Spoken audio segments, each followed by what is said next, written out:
নমস্কার বন্ধুরা, আমি শ্রাবণী। আজ আবার চলে এসেছি আমার বানানো একটি ছোট্ট ব্লগ নিয়ে।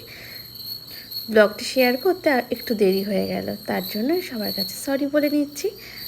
কয়েকদিন আগেই ছিল জন্মাষ্টমী, আর জন্মাষ্টমীতে অন্যদিন বাড়িতে গেলেও এবার একটু কাজের চাপে যেতে পারিনি। তাই বোনকে বলেছিলাম একটু সুন্দর করে ভিডিও বানাতে, কারণ মা খুব সুন্দর করে ভোগ বানায়। তো প্রথমে কিন্তু মা বানিয়ে নিল ক্ষীরের নাড়ু, আর এবার কড়াইতে ঘি চাপিয়ে দিল সুজি। মনে হচ্ছে মা বানাচ্ছে সুজি। জন্মাষ্টমীটা সবারই খুব কাছে স্পেশাল, আমাদের কাছেও গোপুসোনার জন্মদিন বলে কথা, অবশ্যই স্পেশাল। তার সাথে সাথে অন্য কারণেও স্পেশাল, কারণ মায়ের হাতে এই দিন সুন্দর সুন্দর তালের বড়া, সুজি লুচি, ক্ষীরের নাড়ু, এমনি নারকেলের নাড়ু, কত কিছুই না আমরা গোপাল ঠাকুরের নাম করে আমরা নিজেরাই খেতে পারি। কথা বলতে বলতে মায়ের বানানো সুজিটা কিন্তু দেখানো হয়ে গেল। মা এখন বসেছে ময়দা নিয়ে, মাখবে লুচির জন্য কিছু ময়দা। তাই কিন্তু লবণ, চিনি আর তেল দিয়ে একটু ময়ান দিয়ে নিল, নিয়ে এবার কিন্তু জল দিয়ে সুন্দর করে সেটা মেখে ফেললো। এই যে বলছিলাম না নাড়ু, এই দেখুন সাদা নাড়ু। আমার মা লাল নাড়ু সাদা নাড়ু দু রকমই বানায়, আমার তো লাল নাড়ুটাই বেশ পছন্দ গুড়ের বলে। এবার কিন্তু মেখে রাখা ময়দাগুলো দিয়ে বেশ ফুলকো ফুলকো লুচি ভেজে নিচ্ছে মা। এই জন্মাষ্টমীতে আগে কিছু বছর আগে যখন একটু আমরা ছোট ছিলাম, কত যে নাড়ু চুরি করে খেয়েছি সে আর বলার না।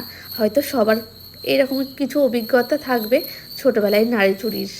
মা ঠাকুর ঘরে ঢুকতেই দিত না আগের দিন থেকে, কারণ মা বিভিন্ন রকমের নাড়ু বানাতো, মুড়কি বানাতো, মানে গোপালের যা যা পছন্দের সেগুলো বানাতো। তো আগের দিন রাত থেকেই বানানো শুরু করে দিত, আর আমাদেরকে ঠাকুর ঘরে ঢুকতেই দিত না। কিন্তু মা কতক্ষণ আটকে রাখবে বলুন, ঠিক আমরা লুকিয়ে লুকিয়ে চলে আসতাম, আর এসে কিন্তু মায়ের হাতে বানানো এই নাড়ুগুলো চুরি করে খেয়ে নিয়ে চলে যেতাম।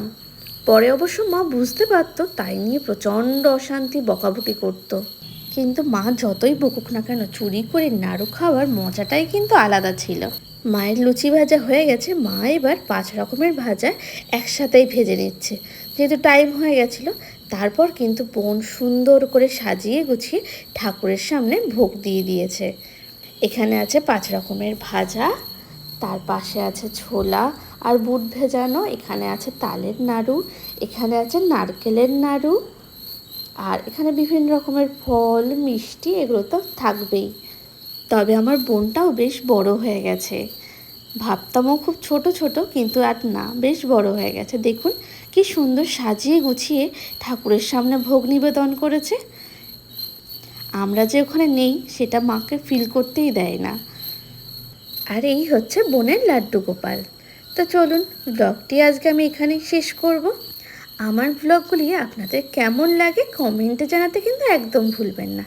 ভালো লাগলে অবশ্যই একটি লাইক দিয়ে যাবেন।